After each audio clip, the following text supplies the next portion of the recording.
amis sportifs donc ñu ngi fii ci jardin public bu Kër Mbaye Fall alors tey teewaay gi fii mooy lancement foot center Kër Mbaye Fall ñu lancé ko tey du 1er janvier 2022 alors des jeunes yi nga xamante ne ñoo bàyyeekoo fii ci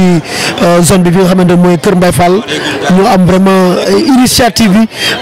jéem a taxawal benn école de football parce que ñu jugé nécessaire que y a beaucoup de jeunes qui traînent au niveau du quartier à part l'école amuñu beneen passion ñu xool ne vraiment école de foot benn Kër Mbaye Fall loolu lu war a am la kii di El Hadji Mbacké Diop mooy vice président bi. voilà tout d'abord maa ngi leen di nuyu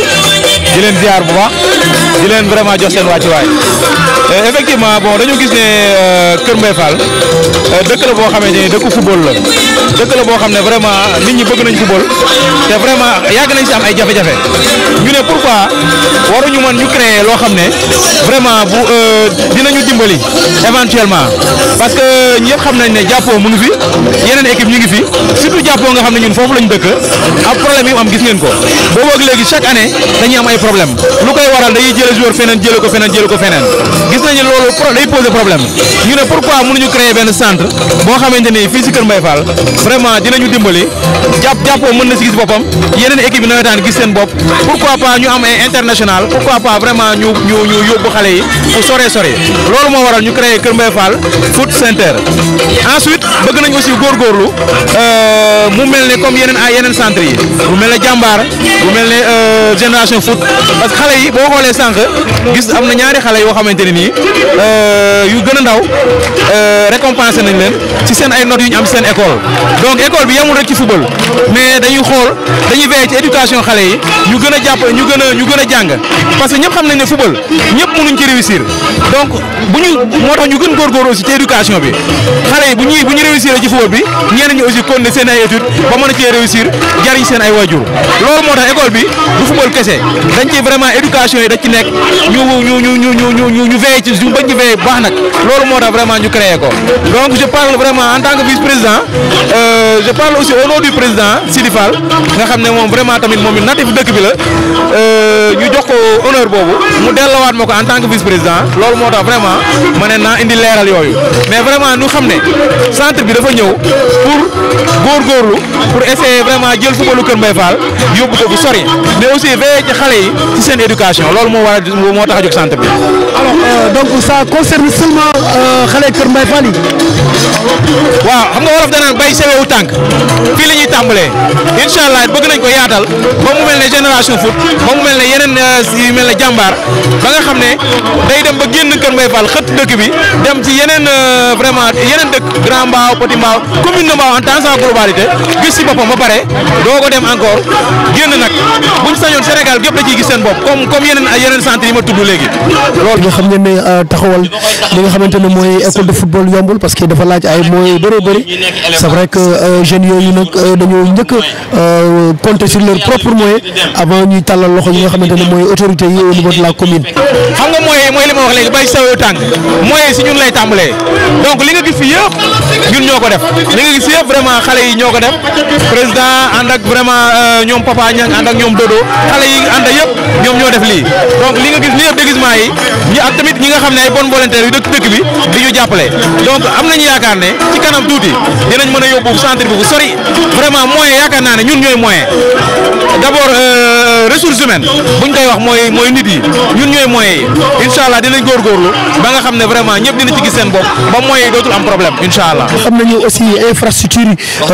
am défaut la au niveau de la commune de Mbao surtout à part les 3 terrains yi nga xamante ni ñoo nekk élevage loolu foofu la xale di faral di def seen tàggat yaram alors mais donc ñu gis ne vraiment terrain bi moom état bi dafa délabré alors donc c'est vrai que ki nga xam ne mooy sëñ Mbacké Diop vice président bi wax na ni chaque fois mu ñuy demande tous les jeunes yi nga xamante ni chaque week-end ñu mën a daje au niveau du terrain élevage pour ñu mën a vraiment def li nga xamante ne mooy set setal def entretien bi parce que vraiment condition yi nga xamante ne terrain bi noonu la mel dafa xaw a doy waar. loolu aussi dëgg la ñi nga xam ne Kër Mbaye Fall yamuñu rek ci am problème mu football ay jeunes yu mën football yu am am talent baa ngi fi mais encadrement bi desoon na mais aussi am nañ beneen problème mooy côté terrain bi parce que terrain bi ñëpp xam nañ ne vraiment ñu ngi ciy góorgóorlu di ci xeex guddi ak bëccëg suba ak ngoon pour que vraiment terrain bi nekk si disposition jeunesse bi mais encore aussi am na leneen loo xam ne mu ngi si ginnaaw mooy terrain bi ça devient de plus en plus impraticable te loolu aussi vraiment ñu ngi ciy góorgóorlu ak suy moyen du bord ak ñu ñuy jàppale ak xale yi nga gis nii chaque lundi xale yi ku nekk day yor jaasi yor ratu yor pelle ñu jàpp ci vraiment fexe ndox mi jóge fa ñun ñu aussi ak suñuy moyen bopp ak vraiment ñi nga xam ne ñu ngi ñuy jàppale am nañ benn la mairie dimbali nañu ak benn moto pompe bu fa nekk am na yeneen bonne volonté aussi yoo xam ne ñu ngi ñuy dimbali pour vraiment ñu jéem a évacuer ndox mi jëlee ko fa mais aussi vraiment booy aussi ñu ngi ciy jàpp bu baax a baax ñu ngi ciy woo ñëm nag képp koo xam ne vraiment mën nga ñu jàppale pour terrain bi revenir pour terrain bi vraiment devenir en tout cas praticable vraiment ñu la ciy woo mais vraiment lii nag Kër Mbaye Fall lépp ñu ngi ciy veillé pour ñu góorgóorlu vraiment pour que terrain bi ñu bañ ko ñàkk mais terrain bi aussi vraiment mel ni mu war a mel loolu aussi ñu ngi ñaan autorité yëpp ñu jàppale ñu ci loolu. ñu wax ci côté xale yi alors mbaa parents yi alors seen appel li ngeen tendre la mais est-ce que parents yi fekk nañ leen. waaw côté parents yi aussi ñu ngi leen ci sant di leen ci gërëm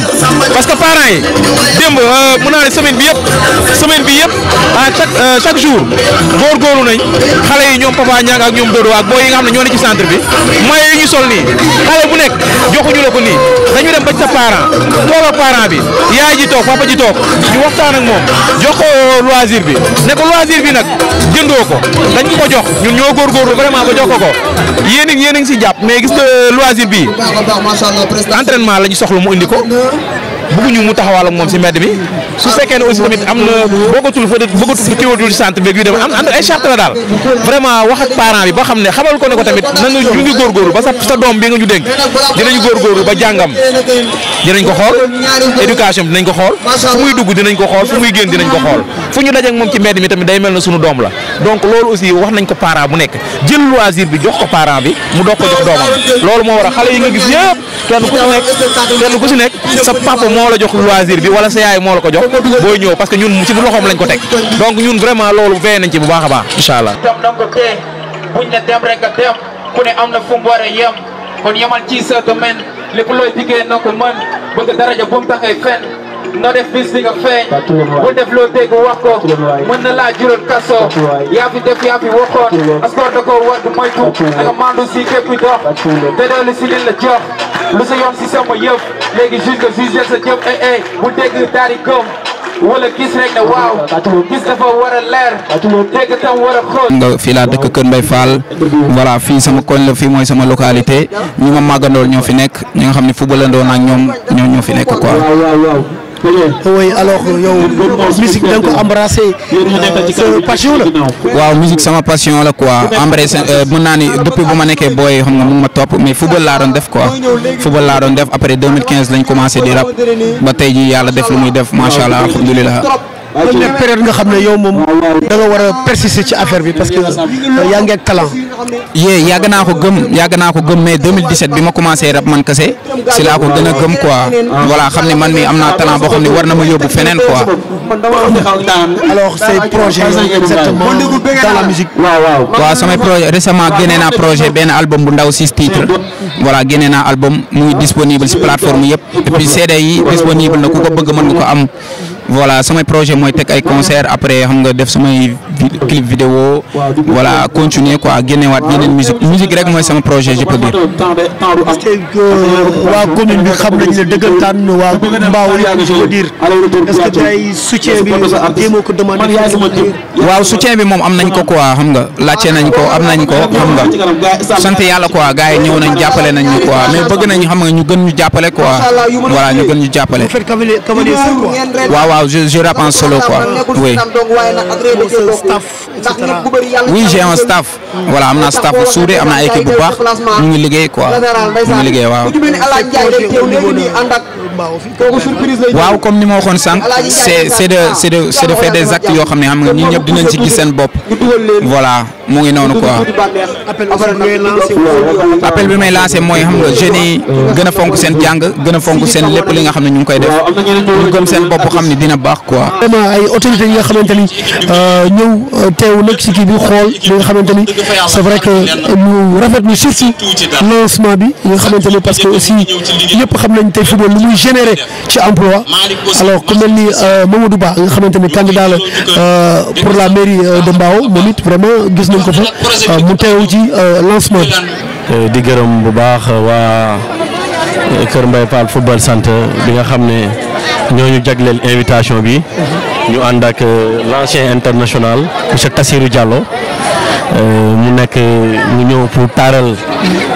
bés bi et puis aussi mu nekk invité d'honneur gars yi mu nekk rek lu am solo lu am importance ndax ce sont les patriarches du football sénégalais. soo waxee patriarche rek ñun on a besoin tout le temps di xool ci ñoom di rey ci ñoom moo tax ñu àndoon ak moom fii ci déplacement bu rafet bi waaw di wax ne rek comme ni nga ko waxee nous avons un projet pour la commune ci élection locale yi comme ni nga ko tuddee mooy la vision 4M on peut pas parler de vision ou bien de projet de société ou bien projet communal sans pouvoir parler de le sport et la culture suñu rubrique je pense 8 ou bien 7 il y a la rubrique sport culture et loisirs léegi nag foofu ñu ngi gën a développer ci d'abord l'existant li nga xam ne tey moom moo fi nekk en termes d'existant ndax soo bëggee impulser un projet il faudra d'abord se baser sur la situation de référence loolu la ñuy wax en projet baseline léegi nag situation de référence boobu noonu dafay jar nga diagnostiquer ko xool les forces les faiblesses les opportunités et les menaces de ce fait que nag à partir de là on entend amorcer un système de management sportif innovatrice au niveau de la commune te ci loolu noonu on entend inclure les sports de haut niveau les sports navétanes ak forme de sport yi nga xam ne tey nekk nañ ci commune bi à savoir le basket football ak sport yoo xam ne mooy les sports culturels yi nga xam ne ñu ngi koy pratiquer au niveau de la commune. dañuy tamit benn international bi nga xamante ni kenn dootu ko présenté muy Tassirou Diallo xam ngeen ne moom lépp li nga xamante ni ci wàllu tàggat yaram def na ko fii ci Sénégal ancien joueur police ancien joueur aussi équipe nationale aussi Tassirou Diallo nga xamante ni lépp li nga xamante ni mooy football ci Mbao da ciy yëngu vraiment da ciy dugal loxoom Tassirou Diallo di invité d'honneur ci foot centre fii ci Kër Mbaye Fall. et que liñ fi commencé wax rek mooy wane que ne la voie est ouverte bon pour la réussite ndax lan ma wax loolu mooy que ne dañu wax ne amul xuloo amul xeex ñëw entraînement ñëw à l'heure soo paree nga dem mais yaakaar naa ne bon lépp lu ñuy def c'est l'ABC du football te su ñuy wax ne l'ABC du football mooy lan c'est la formation tout sportif boo xamee ne jaaroo ci formation mënoo def leneen li nga xamee ne moom mooy tax nga devenir un footballeur de demain man école de football laa commencé Asdiak moo doon sama entraîneur bi ma jógee foofu aussi j'ai passé par toutes les catégories joué en cadet en junior aussi dem au niveau du football pikinois jóge fa dem à la police suñ ma recruté pour ma nekk un policier mais c'est grâce au football parce que mën a football moo taxoon ma dem nekki à la police ba nekk fa aussi nekk fa adjudant au niveau de la police dem ba nekk aussi adjudant chef jël fa sama retraite donc c'est grâce au football que laay tekki ba léegi parce que moom mënuloon football aw ma beneen diplôme donc football moo ma taxa ma am lépp actuellement je suis consultant à la RFM ndax lan ndax le football su may voyager aussi dem coupe du monde wala dem coupe d'Afrique c'est le football aussi moo ma fa yóbbu parce que coupe du monde bi passé dem na coupe d'Afrique bi passé dem na te bii aussi yaakaar naa dinaa dem parce que bon loolu aussi football moo tax di wax ne bon académie bi lépp lu ma si mën dinaa ko def parce que pour accompagner académie bi sama bopp laay accompagner aussi monsieur Mamadou Ba parce que damay wax ne nit su la xeebulee aussi su lay indi fu mu lay yóbbu rek da ngay indi aussi sa xam-xam ñëw aussi ba bokk koog ñun Sidi Fall bokk ko aussi ak ñëpp ñi nga.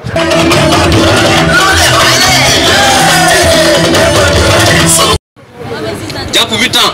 xale bu ko am mën na ñëw intégrer ci équipe bi muy de 6 à 8 ans bu ko dalee de 9 à 10 ans ñoom la ñuy woowee les poussins de 11 à 10 ans ñoom ñu leen di woowee les baisins. xale yi nga xamante ne ñoo am de 13 à 14 ans ñoom ñu leen di woowee les minimes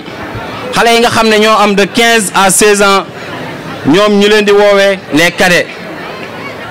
xale yi nga xam ne ñoo am de 17 à 20 ans ñoom la ñuy woowee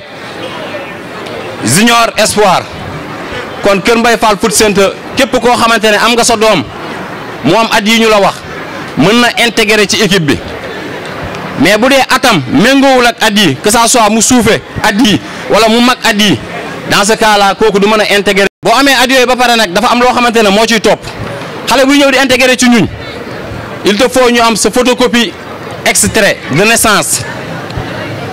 en plus xale buy ñëw pour intégrer ci équipe bi. da ngay joxe inscription 5000 francs plus 2000 francs mensualité pourquoi ñu leen di laaj loolu photocopie bi ñu leen di laaj pour photocopie extrait bi mooy tax ñu xam ne xale bi valable na ci équipe bii ñu mën a garder ay papiers am defaral ko licence mu mën a ànd ak ñun bu compétition amee muy génn di football yi 5000 yi ñu leen di laaj nag jëmut ci ñun au contraire ci xale bi la jëmaat ndax loisir yi ngeen gis xale yi sol.